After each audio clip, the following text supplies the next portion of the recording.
Bonjour. Que la paix du Seigneur Jésus-Christ atteigne ton cœur en ce nouveau jour. Avant de commencer cette journée, je veux t'inviter à t'arrêter quelques instants pour écouter un message puissant basé sur le psaume 37. Une parole qui nous enseigne à faire pleinement confiance à Dieu, même lorsque nous ne comprenons pas ce qui se passe dans notre vie. Ces versets révèlent le secret d'une vie stable, faire confiance au Seigneur, lui remettre nos chemins et demeurer en paix, même au milieu des incertitudes. C'est un message pour tous ceux qui se sont déjà demandé pourquoi tant de choses semblent aller mal, ou pourquoi des personnes injustes semblent prospérer pendant que les justes traversent des luttes et des épreuves. Et c'est avec cette confiance que nous commençons cette nouvelle journée. Dans cette puissante prière du matin, nous allons déposer nos préoccupations, nos projets et nos peurs entre les mains de Dieu, en croyant qu'il contrôle toutes choses et qu'en son temps, il accomplira ce qui doit être accompli. Si aujourd'hui tu t'es réveillé inquiet pour l'avenir, anxieux à cause d'une situation ou découragé de ne pas voir de réponse, si ton cœur a besoin d'apprendre à se reposer davantage en Dieu et à lui faire confiance, alors ce message et cette prière sont pour toi. Psaume 37. Fais confiance au Seigneur et pratique le bien. Tu habiteras dans le pays et tu vivras dans la sécurité. Fais du Seigneur tes délices et il te donnera ce que ton cœur désire. Remets ton sort au Seigneur, mets en lui ta confiance et il agira. Repose-toi dans le Seigneur et attends-le avec patience. Chers frères, chères sœurs, en méditant sur le psaume 37 que nous venons de lire, Dieu m'inspire à apporter un message à ton cœur en cette matinée. Peut-être qu'aujourd'hui, alors que tu étais encore dans ton lit, avant même de prendre ton téléphone, ces préoccupations qui ne te laissent pas en paix sont revenues à ton esprit. Ces situations qui semblent sans solution, cette tristesse qui serre ta poitrine, cette dette qui t'effraie, cette maladie que toi ou quelqu'un que tu aimes affronte, cette relation remplie de disputes, ce rêve qui ne s'est pas encore réalisé. Alors tu essaies de te motiver, de penser positivement, mais au fond de toi, une partie est fatiguée d'attendre, fatiguée de lutter, fatiguée de croire que les choses vont changer. Je veux te dire, avec tout ce que Dieu a mis dans mon cœur, tu n'es pas seul dans ce sentiment. David lui-même, qui était roi, homme de Dieu et vainqueur de Goliath, a connu des moments où le poids de la vie l'a fait douter, où les circonstances semblaient plus grandes que les promesses de Dieu. Et c'est précisément dans ce lieu de pression, là où la foi et la réalité semblent s'opposer, qu'il a écrit certaines des plus belles paroles sur la confiance. Il est écrit dans le psaume 37, « Fais du Seigneur tes délices et il te donnera ce que ton cœur désire. Remets ton sort au Seigneur, mets en lui ta confiance et il agira. » Dieu ne te demande pas de faire semblant que tout va bien. Il te demande de lui remettre ce que tu portes, et cela change tout. David ne dit pas « Fais plus d'efforts » ou « Continue seul avec tes propres forces ». Il dit « Remets ton chemin au Seigneur ». Ce chemin, ce n'est pas seulement ton travail ou ta routine. C'est tout ce que tu portes aujourd'hui, les décisions difficiles, les problèmes financiers, l'enfant pour qui tu pries chaque jour, le mariage que tu essaies de maintenir, le travail qui n'arrive pas, la maladie qui ne disparaît pas. Tout cela, c'est ton chemin. Et Dieu te regarde ce matin et te dit « Donne-moi ce fardeau. Donne-moi ce que tu portes. » Car celui qui fait vraiment confiance lâche prise. Lâcher prise n'est pas une faiblesse, c'est un acte de foi. L'apôtre Pierre écrit « Déchargez-vous sur lui de tous vos soucis, car lui-même prend soin de vous. » Dieu ne t'a pas demandé de tout comprendre avant de lui faire confiance. Il t'a demandé de lui faire confiance avant de tout comprendre. C'est là que le miracle commence. Et David ajoute quelque chose de profond. Fais du Seigneur tes délices. Trouver sa joie en Dieu, ce n'est pas seulement aller à l'église le dimanche ou lire quelques versets avant de dormir. C'est chercher en Dieu ce que tu cherches ailleurs. C'est l'appeler dans tes moments d'angoisse, ouvrir sa parole quand la peur veut envahir ton cœur et choisir de le remercier même au milieu du chaos quotidien. Car c'est dans cette intimité avec Dieu que quelque chose de surnaturel se produit. Les désirs de ton cœur commencent à être transformés par la main du Père. Et ce qu'il place dans ton cœur, il veut aussi l'accomplir. La parole dit, il agira. Elle ne dit pas, peut-être. Elle ne dit pas, si tu le mérites. Elle dit, il agira. Quelle promesse merveilleuse. Cette parole est pour toi, pour ce moment de ta vie, pour cette matinée remplie de questions, mais déjà touchée par la présence du Seigneur. Je consacre chaque membre de ma famille à ta protection, te demandant de les garder dans leurs allées et venues, de les préserver de tout mal et de les guider sur le chemin du salut éternel. Seigneur Jésus, je te demande la sagesse pour faire face aux défis professionnels et aux responsabilités que cette journée m'apporte, afin que je sois un exemple d'intégrité et d'excellence dans tout ce que je fais. Donne-moi le discernement pour fuir les pièges de la tentation, le courage de dire non à ce qui attriste ton cœur et la grâce de traiter chaque personne avec la même compassion que celle avec laquelle tu me traites. Que mon travail soit une forme d'adoration et que je puisse être un instrument de bénédiction dans la vie de mes collègues, clients et supérieurs, apportant une parole d'espérance là où règne le désespoir. Accorde-moi les talents qui viennent d'en haut pour résoudre les conflits et créer des solutions porteuses de progrès, en me rappelant toujours que toute capacité vient uniquement de toi. Dieu plein de bonté, je te remets mes peurs profondes et ces insécurités qui murmurent parfois que je ne suis pas capable ou que mon temps est passé. Je rejette tout mensonge de l'ennemi.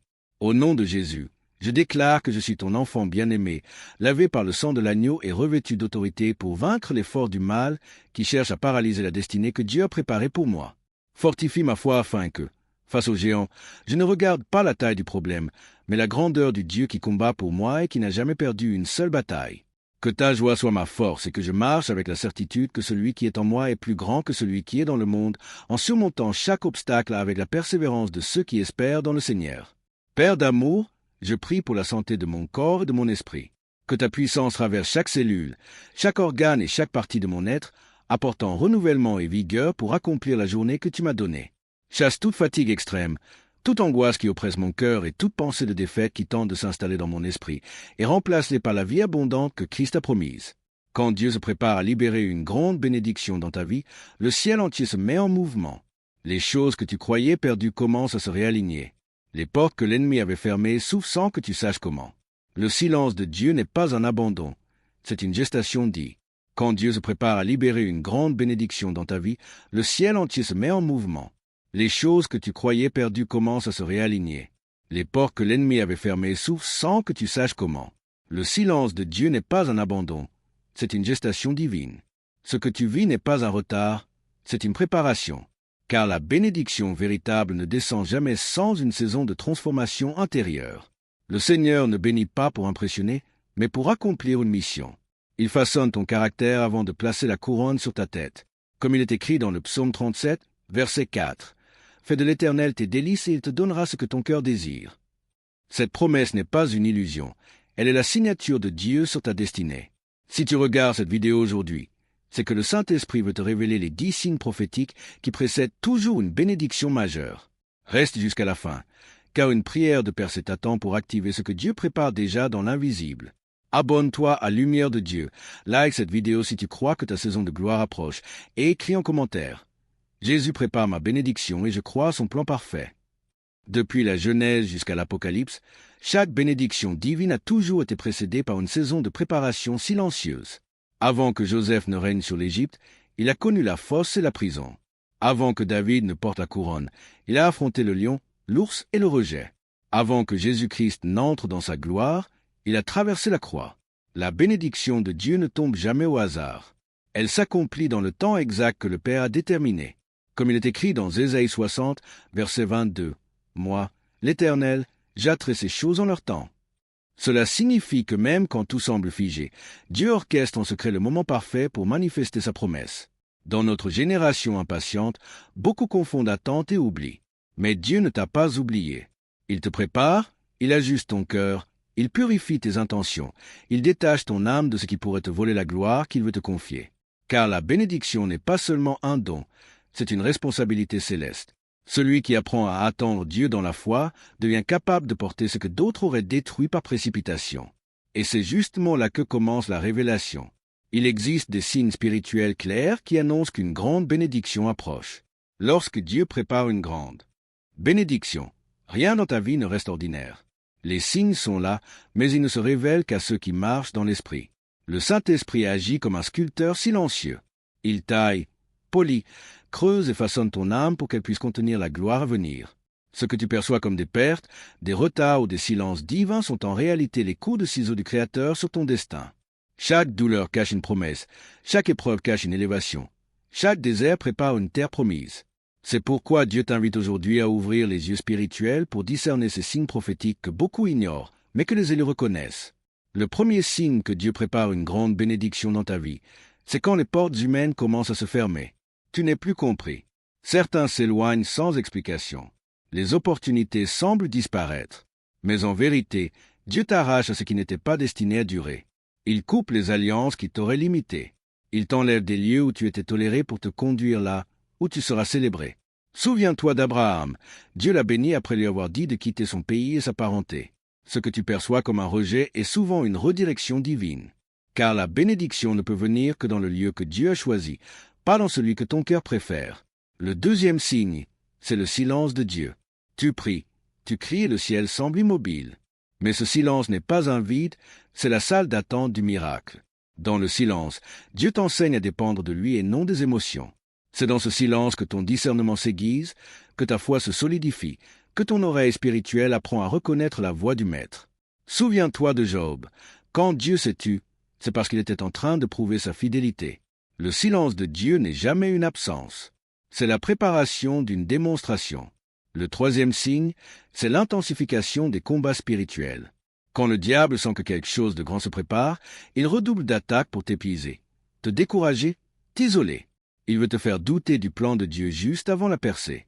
C'est pour cela que tu ressens parfois une fatigue inexpliquée, des oppositions soudaines, des retards dans des choses simples. Ne panique pas. C'est une preuve que ton atmosphère spirituelle est en mouvement. Le diable attaque ce qu'il craint. Et ce qu'il craint, c'est ce que Dieu s'apprête à manifester. Rappelle-toi, avant que Jésus ne ressuscite Lazare, il y a eu la puanteur du tombeau. L'ennemi fera toujours du bruit avant que le ciel ne se manifeste. Le quatrième signe, c'est la purification du cœur. Dieu commence à t'éloigner de la rancune, de la jalousie, de l'amertume et de la vanité. Il t'apprend à pardonner ceux qui t'ont blessé, même sans excuse. Il t'invite à renoncer à ton droit d'avoir raison pour gagner en paix, parce qu'il ne confie pas une bénédiction éternelle à un cœur pollué. Le Seigneur t'amène dans une dimension où ton amour devient plus fort que ta blessure, où ton humilité devient ton arme la plus puissante. David aurait pu tuer Saul dans la caverne, mais il a choisi de l'épargner. Ce jour-là, Dieu a vu que son cœur était prêt pour le trône. Tant que ton cœur n'est pas guéri, ta bénédiction reste en attente. Le cinquième signe, c'est la perte de contrôle sur tes plans personnels.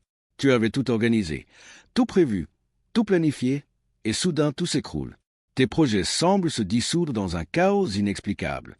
En réalité, Dieu reprend les rênes. Il t'empêche de construire une vie selon ton agenda pour t'amener à vivre selon le sien. Souviens-toi de Jonas. Il voulait aller à Tarsis, mais Dieu l'a conduit à Ninive, car sa bénédiction se trouvait dans son obéissance, pas dans son confort. Quand tes plans échouent, ce n'est pas une malédiction, c'est une réorientation céleste. Dieu ferme les chemins humains pour ouvrir les siens. Le sixième signe, c'est le détachement progressif des choses matérielles. Le Saint-Esprit t'apprend à trouver ta joie non plus dans la possession, mais dans la présence. Tu ressens moins d'intérêt pour les apparences, pour la validation des autres. Tes désirs changent. Ce qui t'attirait hier te semble vide aujourd'hui. Tu découvres que ta vraie richesse, c'est la paix de Dieu. Ce détachement est une clé. Dieu retire les idoles pour t'installer dans la vraie abondance, car il ne veut pas te bénir avec quelque chose qui te détournerait de lui. Quand ton cœur apprend à se contenter de sa présence, il devient prêt à recevoir sans se corrompre. Le septième signe, c'est l'apparition d'une paix étrange au milieu du chaos. Tout s'agite autour de toi, mais ton esprit reste calme. Les autres s'affolent, mais tu sens une force intérieure qui te dit « Ne crains pas, Dieu te commande ». Cette paix est surnaturelle car elle ne dépend pas des circonstances. C'est le signe que ton âme est déjà alignée avec la volonté de Dieu. Comme il est écrit dans Philippiens 4, verset 7. « Et la paix de Dieu, qui surpasse toute intelligence, gardera vos cœurs et vos pensées en Jésus-Christ. » Quand tu ressens cette paix malgré la tempête, sache que la main de Dieu n'est pas loin. Le huitième signe, c'est la révélation progressive de ton appel. Dieu commence à te montrer pourquoi tu as traversé ce que tu as traversé. Les souffrances du passé prennent sens. Tes blessures deviennent des armes de témoignage. Tu comprends que rien n'était inutile. Chaque larme était une semence. Chaque solitude, un terrain de transformation. Moïse a fui l'Égypte brisée et vide, mais c'est dans le désert qu'il a reçu sa mission. Ce que tu croyais être une punition était une préparation. Si Dieu t'a isolé, c'est pour te confier une vision que la foule n'aurait pas comprise. Le neuvième signe, c'est le retour de la faveur divine dans les petites choses. Les choses qui te résistaient commencent à céder. Des opportunités inattendues apparaissent. Les bonnes personnes reviennent sur ton chemin. Ce n'est pas de la chance, c'est la main de Dieu qui se remet à bouger. Il prépare l'environnement de ta bénédiction avant de te l'envoyer. Comme il est écrit dans le psaume 23, verset 5, « Tu dresses devant moi une table en face de mes adversaires. » Ce verset n'est pas poétique, il est prophétique. Dieu installe toujours la table avant d'y asseoir son enfant. Et enfin, le dixième signe, c'est la renaissance spirituelle. Tu te sens plus fort intérieurement, plus lucide, plus sensible à la voix du Saint-Esprit. Tu ressens un feu nouveau, une faim de prière, un désir profond de pureté. La bénédiction divine ne vient jamais seule. Elle est toujours précédée d'un réveil intérieur. Ce que Dieu fait en toi est bien plus important que ce qu'il fera autour de toi, car il élève toujours ton être avant d'élever ta situation. Ces 10 signes ne sont pas une théorie spirituelle. Ils sont des empreintes célestes dans la vie de ceux que Dieu a choisis pour manifester sa gloire. Si tu les reconnais dans ta propre vie, alors réjouis-toi, car cela signifie que ton temps approche. Le processus a peut-être été douloureux, mais la promesse est certaine. Dieu n'a jamais commencé une œuvre sans la terminer. Ce que tu vis n'est pas une fin, c'est une naissance. Ce que tu perçois comme une crise est en réalité une contraction spirituelle. La bénédiction est sur le point de naître, car le Dieu qui a promis est fidèle. Il t'a choisi, formé, affiné et bientôt il t'exposera. Et quand il le fera, tout ce que tu as souffert servira de témoignage. Le monde verra que ceux qui ont attendu le Seigneur ne sont jamais déçus. Prépare-toi, ta bénédiction est déjà en route et rien ni personne ne pourra la retenir. Quand Dieu prépare une grande bénédiction, il ne te donne pas seulement quelque chose. Il fait de toi quelqu'un de nouveau. La transformation intérieure précède toujours la manifestation extérieure. Beaucoup désirent la bénédiction mais refusent le processus. Pourtant, c'est ce processus, parfois douloureux, qui construit la maturité nécessaire pour porter ce que Dieu veut donner. Les signes que tu expérimentes ne sont pas des coïncidences, ce sont des marqueurs spirituels d'une œuvre divine en cours. Le Seigneur ne t'entraîne pas pour une petite victoire, mais pour un accomplissement qui aura un impact éternel.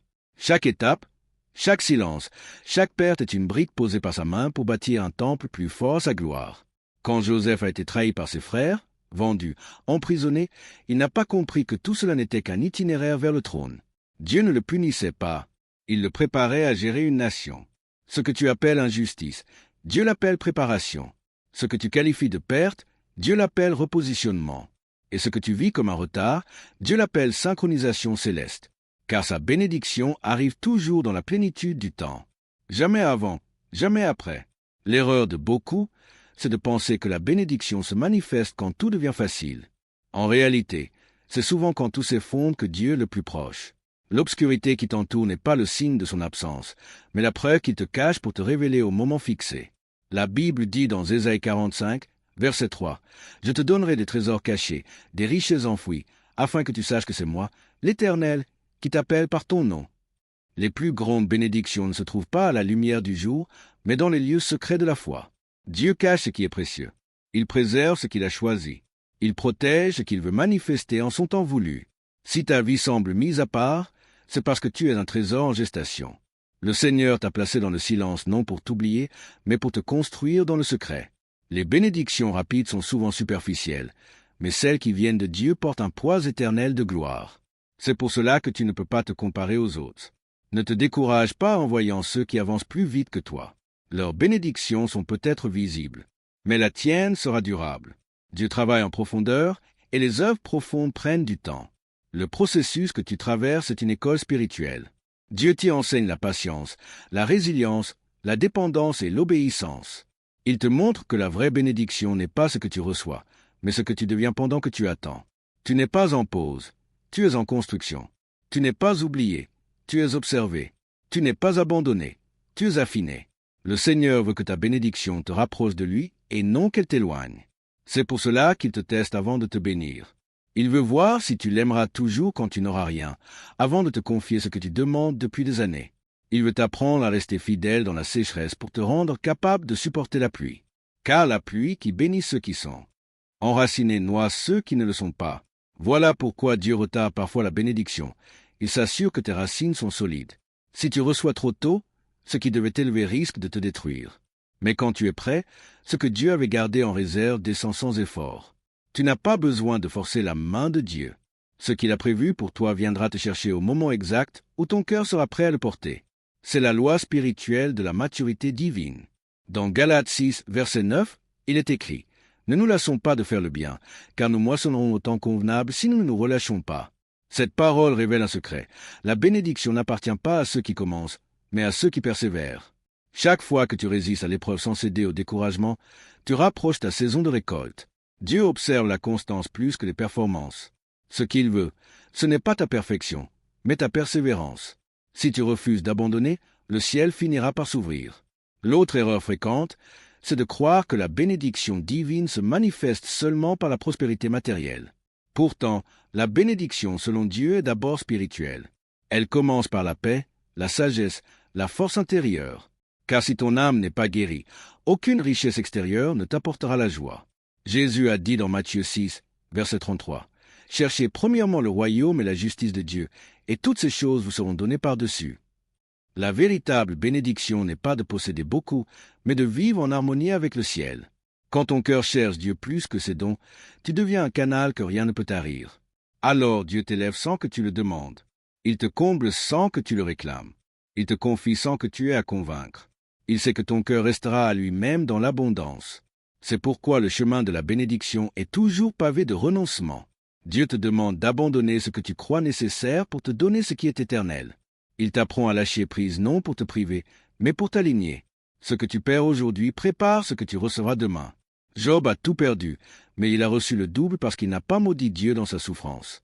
Le secret de la bénédiction, c'est la fidélité dans la vallée. Si tu restes fidèle quand tout s'écroule, tu deviendras inébranlable quand Dieu t'élèvera. Et c'est là la clé que beaucoup ignorent. La bénédiction de Dieu ne t'éloigne jamais de la croix. Plus il t'élève, plus il te rapproche de lui. Ceux qui veulent la gloire sans la communion échouent. Mais ceux qui cherchent la présence avant la récompense héritent de tout. Dieu ne cherche pas des serviteurs talentueux, mais des cœurs fidèles. C'est pourquoi il te prépare à aimer sans condition, à pardonner sans reconnaissance, à donner sans calcul. Il veut que ton cœur ressemble au sien, car sa bénédiction ne repose que sur ceux qui portent son image. Tu ne peux pas attirer le ciel si ton cœur reste terrestre. La véritable préparation, c'est la purification. Dieu ne change pas ton environnement avant de changer ton cœur. Et quand ton cœur devient pur, le ciel devient accessible. La pureté ouvre les portes que les efforts ne peuvent pas franchir. C'est pourquoi tu ressens parfois le besoin de t'isoler, de prier plus, de te recentrer. Ce n'est pas un hasard. C'est le Saint-Esprit qui t'appelle à la sanctification. Il t'éloigne du bruit pour que tu entendes la voix du ciel. Car avant de te bénir publiquement, Dieu te parle en secret. Et ceux qui écoutent sa voix dans le secret deviennent les témoins de ses œuvres en public. Souviens-toi, Jésus priait seul avant de faire des miracles en foule. C'est dans la solitude que se prépare la gloire. Plus le désert est long, plus la promesse est grande. Alors ne méprise pas la lenteur du processus, car elle cache la précision du plan de Dieu. Il ne fait jamais d'erreur, il sait ce qu'il fait. Même quand tu ne comprends rien, tes larmes, tes prières et tes efforts ne sont pas perdus. Ils sont enregistrés au ciel. Comme il est écrit dans le psaume 56, verset 9, « Tu as compté mes pas, tu as mis mes larmes dans ton outre. Ne sont-elles pas inscrites dans ton livre? Rien de ce que tu vis n'est inutile. Chaque prière prononcée, chaque acte de foi posé, chaque pardon accordé devient une semence spirituelle que Dieu arrosera en son temps. Et quand viendra ton heure, tu ne récolteras pas seulement ce que tu as demandé, mais bien plus encore. Car Dieu récompense toujours au-delà de la mesure.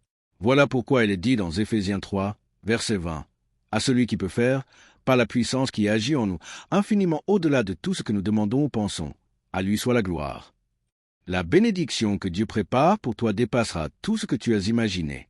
Elle effacera les blessures du passé, réécrira ton histoire et témoignera à ceux qui t'ont méprisé que Dieu t'avait simplement caché pour mieux te révéler. Ce n'est pas la fin de ton histoire, c'est le commencement de ta destinée. Dieu t'a mis de côté pour un temps, mais c'est pour te placer au centre de son plan. L'attente a été longue, mais la gloire sera grande. Quand Dieu te prépare à une grande bénédiction, il ne veut pas que tu restes spectateur du processus. Il t'appelle à y collaborer. Le croyant mature n'attend pas passivement la main de Dieu, il marche avec elle. Le Seigneur ne veut pas seulement te bénir, il veut te transformer pour que la bénédiction reste. C'est pourquoi cette saison de préparation demande une foi active, une discipline spirituelle et une obéissance constante. Chaque jour, Dieu t'invite à poser des actes de foi qui témoignent que tu crois à sa promesse avant même de l'avoir vue. Premier principe, cultive la paix dans l'attente. Apprends à calmer ton cœur quand le plan semble flou. Refuse la panique, refuse la comparaison, refuse le désespoir. La paix est une arme spirituelle. Elle protège ta foi contre le doute. Lorsque ton âme reste en paix malgré les retards, tu montres au ciel que tu as compris que Dieu n'est jamais en retard. Dans ce moment, répète souvent les paroles du psaume 46, verset 11. « Arrêtez et sachez que je suis Dieu. » Cette parole est un bouclier pour l'esprit. Quand tout s'agite, arrête-toi et déclare dans ton cœur que Dieu règne encore. Deuxième principe, entretiens ta vie de prière. Le moment où Dieu prépare ta bénédiction est aussi celui où l'ennemi essaie de semer le doute. La seule manière de ne pas tomber dans la confusion, c'est de rester connecté à la voix de ton Père. Prie non pas pour comprendre tout ce qu'il fait, mais pour rester près de lui. Dis-lui simplement, « Seigneur, même quand je ne vois rien, je crois que tu agis. » Cette prière simple mais sincère ouvre le ciel. Souviens-toi qu'Élie a persévéré cette fois avant que le nuage n'apparaisse. Dieu exauce toujours, mais il exauce à son heure. Troisième principe, marche dans l'obéissance, même quand elle coûte. Souvent, le plus grand test précède la plus grande bénédiction. Dieu te demandera parfois d'obéir sans comprendre. Peut-être te demandera-t-il de pardonner quelqu'un que tu n'as aucune envie de revoir ou de semer une graine quand tu te sens à sec. Ces gestes d'obéissance sont des clés de libération. L'obéissance attire la faveur divine car elle démontre la confiance. N'oublie pas qu'Abraham a reçu la promesse après avoir obéi sans savoir où il allait. Si tu veux la bénédiction d'Abraham, il faut accepter la foi d'Abraham. Quatrième principe, reste reconnaissant, même dans l'attente. Le cœur qui loue attire la gloire. Quand tu remercies Dieu avant la percée, tu actives un mystère spirituel puissant. Tu témoignes que tu crois en sa fidélité avant d'en voir les fruits. C'est dans cette attitude que naît le miracle. Paul et Silas ont chanté dans la prison et les chaînes sont tombées. La gratitude n'est pas une émotion, c'est une déclaration de foi. Chaque fois que tu dis merci dans la douleur, tu annonces au royaume des ténèbres que tu crois encore à la bonté de Dieu. Cinquième principe, sépare-toi du murmure et des paroles négatives. Les bénédictions se préparent dans un climat de foi.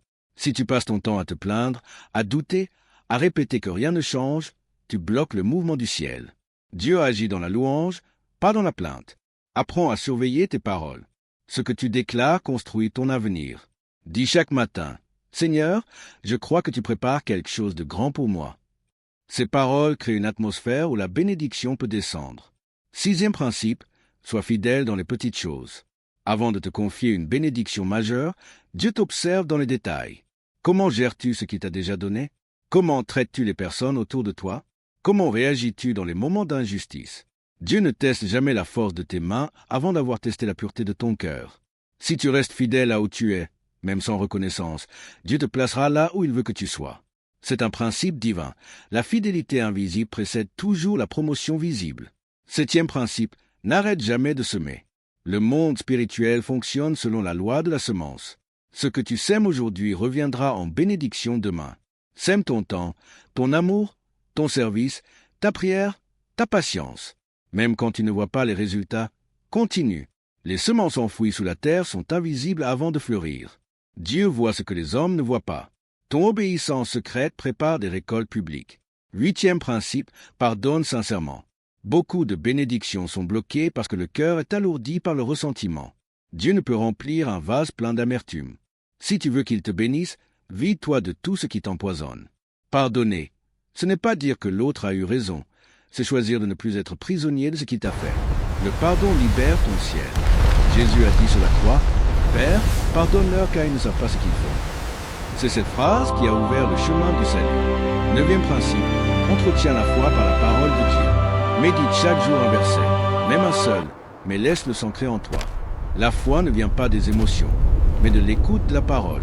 Quand tu lis la Bible, tu nourris ton esprit, tu renforces ton âme, tu stabilises ton cœur, et c'est dans cet équilibre que la bénédiction peut s'installer durablement. Dixième principe, prépare-toi concrètement à recevoir. Beaucoup prient pour la bénédiction, mais vivent comme si elle n'allait jamais arriver. Si tu crois que Dieu va te donner une maison, commence à te renseigner. Si tu crois qu'il va restaurer ta santé, commence à parler comme quelqu'un de guéri. Si tu crois qu'il va te bénir dans ton travail, travaille avec excellence dès maintenant. La foi véritable agit avant de voir. Se préparer, c'est prophétiser par les actes. Dieu bénit les mains prêtes, pas les cœurs distraits. Et pendant que tu mets ces principes en pratique, laisse le Saint-Esprit transformer ton regard. Apprends à reconnaître la main de Dieu dans les détails, dans une rencontre, dans un silence, dans une prière exaucée autrement. Rien n'est anodin quand le ciel s'en mêle. Et surtout, n'oublie jamais le plus grand signe que Dieu prépare une bénédiction, et que ton amour pour lui grandit au milieu de tout. Si malgré la douleur tu continues à l'aimer, à prier, à espérer, c'est la preuve que le Saint-Esprit t'a rendu inébranlable. Tu n'attends plus une bénédiction pour croire. Tu crois parce que tu es déjà béni d'avoir Dieu. Et quand ton cœur atteint ce point d'équilibre, le ciel se met en marche sans que tu aies à le supplier. Car la foi peut attirer ce que les efforts ne peuvent pas acheter. Le Seigneur t'invite aujourd'hui à déposer tout fardeau, à cesser de lutter contre son calendrier et à entrer dans la paix de celui qui sait que son Père ne manque jamais. Même si les circonstances crient le contraire, ton Dieu reste fidèle et cette fidélité est ton encre. Lève ton regard. La saison qui vient sera celle où tu verras de tes yeux ce que tu as cru dans ton cœur. Tu ne comprendras pas comment tout s'est aligné, mais tu sauras que c'est Dieu. Et quand il le fera, tu ne te glorifieras pas. Tu t'inclineras, car tu comprendras que tout était grâce. C'est cela la vraie transformation. Passer de la peur à la confiance, du doute à la foi, de l'attente inquiète à la paix profonde. Et cette paix, nul ne pourra te la ravir, car elle sera le signe que tu es entré dans la dimension de ceux que Dieu bénit pour manifester sa gloire. Prépare-toi donc, car ce que tu as semé dans les larmes, tu le récolteras bientôt dans la joie. Le Seigneur t'a vu, il t'a entendu et il s'apprête à agir. Ton cœur sera restauré, ta vie sera relevée et ton témoignage deviendra une lumière pour d'autres. La bénédiction n'est plus une promesse lointaine. Elle est déjà en mouvement vers toi. Seigneur, nous arrivons à la fin de cette parole, mais ton heure, elle ne fait que commencer. Tu as parlé à ton enfant à travers ces 10 signes. Tu lui as rappelé que le silence n'est pas un abandon, mais une préparation. Merci, Père, pour ta fidélité inébranlable, pour ta sagesse parfaite, pour ta main invisible qui agit même quand nos yeux ne voient rien. Merci pour les portes que tu as fermées, pour les détours que tu as permis, pour les larmes que tu as transformées en semences de gloire. Seigneur, nous reconnaissons que tout ce que tu fais est bon, même quand cela dépasse notre compréhension. Aujourd'hui, nous déposons nos fardeaux à tes pieds. Nous te donnons nos plans, nos attentes, nos inquiétudes. Nous choisissons de te faire confiance, même dans l'invisible, car nous savons que tu prépares quelque chose de grand. Comme il est écrit dans Jérémie 29, verset 11. Car je connais les projets que j'ai formés sur vous, dit l'Éternel, projets de paix et non de malheur, afin de vous donner un avenir et de l'espérance. Seigneur, fais descendre sur ton enfant la paix qui surpasse toute intelligence. Donne-lui la force de persévérer, la sagesse de discerner et la foi de ne jamais douter. Que sa saison de préparation devienne une saison de révélation. Que ce qui était brisé soit restauré. Que ce qui était fermé s'ouvre. Que ce qui semblait perdu renaisse sous ta puissance. Père, au nom de Jésus-Christ, nous déclarons que les bénédictions cachées dans les lieux célestes commencent maintenant à se manifester. Que toute opposition spirituelle tombe. Que toute peur se change en assurance. Que tout désert se transforme en terre fertile. Et que la paix de Dieu, la joie du Saint-Esprit et la puissance du Christ reposent sur celui ou celle qui entend ces paroles. Seigneur, fais de ton enfant un témoin vivant de ta fidélité. Que sa vie témoigne que ceux qui t'attendent ne sont jamais déçus. Nous t'adorons, nous te bénissons et nous te rendons toute la gloire au nom de Jésus-Christ. Amen. Si cette prière a touché ton cœur, si tu as senti Jésus venir apaiser tes blessures les plus profondes, alors ne garde pas ce moment sacré pour toi seul. Abonne-toi maintenant à cette chaîne Lumière de Dieu pour recevoir chaque matin une prière inspirée, une parole de guérison, un souffle nouveau pour ton âme. Like cette vidéo si elle t'a apporté la paix, pour qu'elle puisse atteindre d'autres cœurs brisés et d'autres âmes à restaurer. Écris en commentaire « Jésus prépare ma bénédiction et je crois à son plan parfait ». Cela scelle ta foi et encourage d'autres à croire pour leur propre restauration. Et surtout, partage cette prière sur WhatsApp à tous ceux que tu aimes. Car chaque fois que cette vidéo se répand, le diable perd du terrain, les chaînes tombent et Jésus-Christ triomphe encore. Tu es un instrument entre les mains de Dieu et ton partage peut sauver une âme, restaurer une famille, ouvrir un ciel fermé. À demain matin pour une nouvelle prière puissante dans la paix et la grâce de Jésus-Christ. Puissante prière à Saint Michel Archange et à Jésus-Christ. Écoutez cette chaîne sacrée de foi et de miracles jusqu'à la fin. Vous verrez la transformation dans votre vie. Commentez ci-dessous la grâce que vous désirez obtenir et votre demande de prière. En faisant cela, vous renforcez votre intention. Puissante prière à Saint Michel Archange, à Jésus-Christ. Écoutez cette chaîne sacrée de foi et de miracles jusqu'à la fin. Vous verrez la transformation dans votre vie. Commentez ci-dessous la grâce que vous désirez obtenir et votre demande de prière. En faisant cela, vous renforcez votre intention et donnez la légitimité pour que des changements se produisent dans votre vie. Je vous invite à écrire votre nom et les noms de ceux qui ont besoin de cette prière.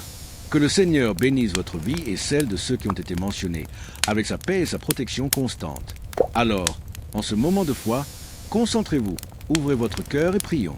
Saint Michel Archange et Jésus-Christ, le cœur rempli de foi, je me place en votre présence en ce moment sacré, croyant que le ciel est déjà en mouvement pour réaliser ce que mon âme attend. Je crois que cette prière n'est pas seulement des mots prononcés, mais des graines semées dans le sol fertile de votre miséricorde, qui fleuriront en miracles sous mes yeux. J'atteste et je vois le miracle se produire dans ma vie. car je sens votre présence puissante agir en ce moment même, brisant les chaînes, ouvrant les chemins et apportant des réponses. Je dépose devant vous chaque demande que je garde en moi, chaque désir sincère de mon cœur, chaque supplication que je fais avec confiance. Je sais que rien n'échappe à vos yeux et que chaque prière faite avec foi est accueillie et transformée en bénédiction. Les rêves qui semblaient endormis sont en train de se réveiller. Les portes qui étaient fermées sont en train de s'ouvrir et les fardeaux qui me pesaient sont retirés avec douceur et force à la fois. Je sens que c'est le temps du changement, le temps de voir clairement votre action. Là où il y avait des ténèbres, je vois la lumière. Là où il y avait le silence, j'entends votre réponse. Là où il y avait le vide, je ressens l'abondance. Ma vie se transforme parce que votre présence la remplit d'espérance et de certitude. Je ne suis pas seul, je ne marche pas sans direction, car vous êtes avec moi, guidant mes pas et soutenant mon être. Je reçois le miracle comme une réalité dans mon cœur avant même de le voir de mes yeux, car je sais que votre parole ne revient jamais vaine. Chaque détail est pris en charge, chaque besoin est comblé, chaque prière est exaucée. Je remercie, car je sais que la victoire a déjà été décrétée et que ma vie sera un témoignage vivant de votre puissance. Aujourd'hui, je déclare avec conviction que le miracle est arrivé, que les réponses sont là et que mon histoire est écrite par vos mains divines. Saint Michel Archange et Jésus-Christ, je me place devant vous avec toute la confiance de mon cœur, certain que chaque parole prononcée dans cette prière monte jusqu'à votre présence et reçue avec amour et miséricorde. Je sais que rien de ce que je vous présente ne passe inaperçu et que chaque demande faite avec foi est recueillie par vos mains et transformée en réponse miraculeuse. Je vous confie mes aspirations, mes besoins, mes rêves et même les douleurs que je porte en silence, car je sais que vous connaissez tout avant même que je ne parle. Je sens dans mon âme la certitude que vous écoutez attentivement tout ce que je proclame maintenant. Les demandes que je fais ne sont pas oubliées, mais sont gardées dans votre cœur et travaillées avec puissance et bonté. Je sais que vos réponses ne tardent pas et que chaque supplication est déjà en train d'être transformée en bénédiction qui se manifestera au temps juste, apportant soulagement, victoire et paix. Là où il y avait le silence commence à naître une réponse. Là où il y avait le doute naît la conviction. Là où il y avait le désespoir naît l'espérance. Et tout cela parce que je crois que votre fidélité ne faillit pas et que votre amour n'abandonne jamais ceux qui se placent devant vous en prière. Chaque mot qui sort de ma bouche est comme une clé ouvrant des portes, comme une graine qui germe en fruit de miracle. Je crois que chaque demande faite dans cette prière sera exaucée de manière si claire et si puissante qu'il ne restera aucun doute que c'est votre main qui a agi en ma faveur. Je reçois dès maintenant la certitude que les réponses sont en chemin, que les cieux sont ouverts et que ma vie sera un témoignage de votre puissance. Tout ce que je vous ai confié dans cette prière deviendra réalité sous forme de bénédiction, car votre promesse est fidèle et votre miséricorde est éternelle. Saint Michel Archange et Jésus-Christ, j'élève maintenant ma voix et mon cœur vers vous, croyant de toute la force de ma foi que des miracles de prospérité sont déjà en train d'être.